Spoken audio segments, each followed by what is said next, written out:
President Trump, meanwhile, at a factory in Wisconsin today, signing a new order, the Buy American and Hire American initiative, focusing on what the government buys and who it hires.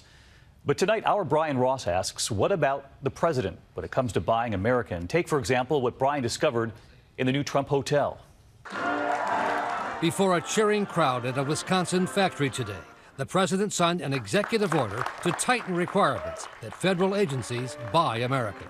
The policy of our government is to aggressively promote and use American-made goods.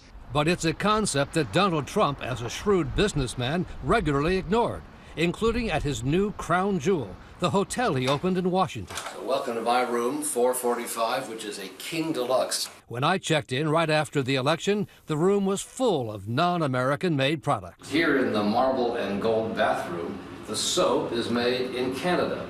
The towels are made in India. And this fancy bathrobe, it's made in China.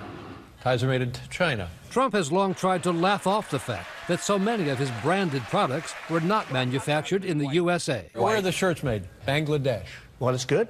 We employ people in Bangladesh. As a candidate, Trump claimed to David Muir he couldn't find American companies to make the products he needed. The Trump ties are made in China, the Trump suits in Mexico, Trump furniture in Turkey, Trump barware in Slovenia. It's true. And you know why? Because they devalue their currencies and they make it impossible for companies to compete. He no longer accuses China of currency manipulation, but making products overseas runs in the family. Factories in China turn out shoes, handbags, and clothing for the fashion line owned by Ivanka Trump. Shipments from China for her company more than doubled in the last year, according to the Associated Press.